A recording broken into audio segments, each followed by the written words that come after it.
Tomorrow morning I go back to university, which means two things. One, the quality of these will probably drop significantly as I start spending more of my time on studying again. Hey, it might improve. And number two, what will also happen is I will be working on my assignments, which means that I will be thinking about accents, I will be thinking about the different ways in which people communicate, and I will be thinking about political correctness, because those are the three topics on my assignments. When it comes to accents, mine seems to be a little bit of a mismatch, hodgepodge, muddling together of all sorts of different elements of different accents from all across the UK. Now, part of that is purposeful, but mostly it just sort of happens depending on who I'm talking to, how long I've known that person, or in fact whether or not I like them, the level of formality of the situation, and the message that I'm trying to get across.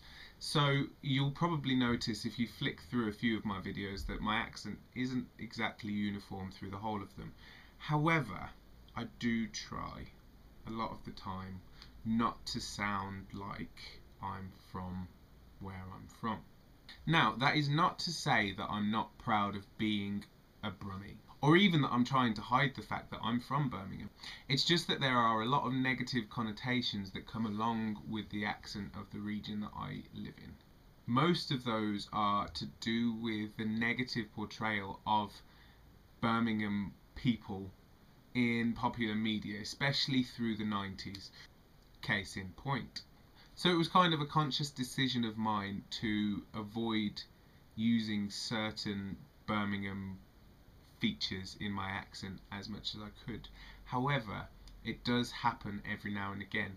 Sometimes if I am going off on a bit of a tangent, or maybe if I'm with certain people who have a strong Birmingham accent and I don't want to seem like I'm acting posh. Really though, for those with a trained ear, it's not difficult to work out where I'm from, and I don't do a very good job of hiding it. So, should I bother?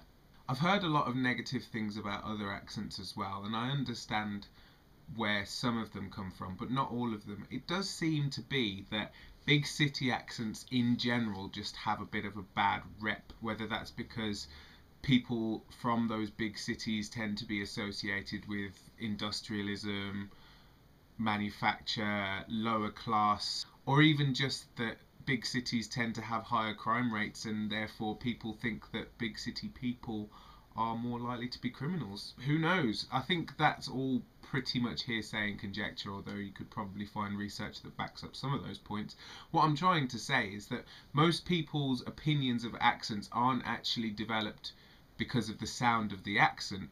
In fact, there have been studies to show that people who have no experience of the places where accents come from tend to have differing opinions of those accents when they hear them than those of people who may be more informed. What I really mean is what you think an accent says about a person and what that person is really actually like are often complete polar opposites, or at the very least different.